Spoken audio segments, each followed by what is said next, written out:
اکبر اللہ اکبر اللہ اکبر اللہ اکبر اشہد ان لا الہ الا اللہ اشہد ان لا الہ الا اللہ اشہد ان محمد رسول اللہ اشہد ان محمد رسول اللہ اشہد ان امیر المومنین و امام المتقین علی ولی اللہ اشہد ان امیر المومنین و امام المتقین علی حجت اللہ علی الخلق حی علی الصلاۃ حی علی الصلاۃ حی علی الفلاح حی علی الفلاح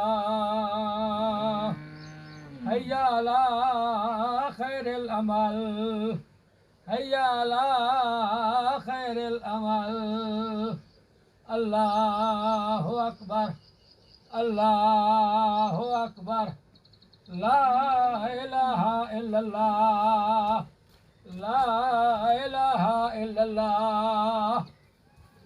بسم اللہ الرحمن الرحیم۔ السلام علیکم ورحمۃ اللہ وبرکاتہ۔ مومنین کرام، آپ نے ویڈیو ملاحظہ فرمائی کہ جس میں ایک شخص ذوالجناح کا ایک بچہ پیدا ہوتا ہے اور اس جانور کے کان میں اذان دے رہا ہے۔ آپ دیکھیں کہ رسول اللہ صلی اللہ علیہ وآلہ وسلم کے دین کو اہل بیت علیہ السلام کے نام پر کس طرح بدعات کے اندر ڈبویا جا رہا ہے اور روزانہ دن بدن ایک نئی چیز دین کے اندر داخل کی جا رہی ہے۔ رسول اللہ صلی اللہ علیہ وآلہ وسلم کا فرمان ہے کہ لوگوں پر ایک ایسا زمانہ بھی آئے گا کہ قرآن فقط رسم الخط کی حد تک رہ جائے گا، اس کے نقش و نگار رہ جائیں گے، لیکن اس پر عمل کرنے والا کوئی موجود نہیں ہوگا، اور لوگ اپنے آپ کو مسلمان کہیں گے لیکن وہ اسلام پر عمل نہیں کریں گے، اسلام سے کوسوں دور رہیں گے۔ اور خود امام جعفر صادق علیہ السلام بیان فرماتے ہیں حدیث کے اندر کہ اس زمانے میں پھر علماء کی کیا ذمہ داری ہوگی۔